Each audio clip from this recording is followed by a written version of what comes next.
Business ഒക്കെ എങ്ങനെ? Dead body ഒക്കെ കിട്ടാറുണ്ടോ? ഇപ്പൊ എടുക്കാണ്ടാവോ? നിങ്ങൾ തിരിച്ചു പോയിക്കോളൂ. അച്ഛാ, ചേച്ചി വിളിച്ചിട്ട് എണീക്കുന്നില്ല. പോവാൻ വരട്ടെ, ചിലപ്പോ ഒരു ഓട്ടം കിട്ടാൻ സാധ്യതയുണ്ട്. ചേച്ചി മോളെ, എക്സ്ക്യൂസ് മീ മോളെ, എല്ലാവരും പുറത്തേക്കുന്നേ സർ പ്ലീസ്. എല്ലാവരും ഒന്ന് പുറത്തേക്ക് നിൽക്ക്. ഇതൊക്കെ ആള് വീതം പറയണോ? എന്ത് കഷ്ടം അത്. പോ. നിന്നോട് കൂടെ പറഞ്ഞത്. ഞാനും പോവാം. കുട്ടി കുറച്ച് കാറ്റ് കിട്ടട്ടെ. കാറ്റ് കിട്ടണമെങ്കിൽ ഫാൻ ഇട്ടാ പോരെ? ഇയാൾ എപ്പ കയറിയതിനകത്ത്? ബ്ലഡ് വേണ്ടി വന്ന എന്റെ ബോഡിയിലല്ലേ ഉള്ളൂ. ഇവിടെ ബ്ലഡ് ഒന്നും വേണ്ട. അപ്പൊ യൂറിനോ? അയ്യേ, താൻ ഇങ്ങോട്ട് വന്നേ.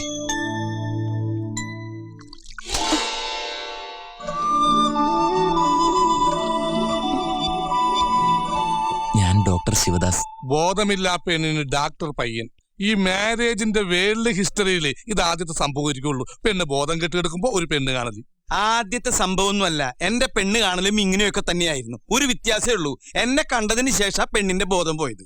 എന്നിട്ടാ കല്യാണം നടന്ന? പിന്നെ വേറൊരു തെണ്ടി വന്ന് അവളെ കല്യാണം കഴിച്ച് ഇപ്പൊ അന്തസ്സായിട്ട് ജീവിക്കുന്നു. അപ്പൊ ചേട്ടന് കല്യാണം കഴിക്കാത്തതിൽ യാതൊരു വിഷമില്ലേ? വിഷമം വരുമ്പോ ഞാൻ ചട്ടകെടുത്ത് ചൂടുള്ള പായസത്തിലിട്ട് 2 ഇളക്കിളക്കും. എന്നിട്ട് വിഷമം നിന്നില്ലെങ്കിൽ 2 പപ്പടം അങ്ങോട്ട്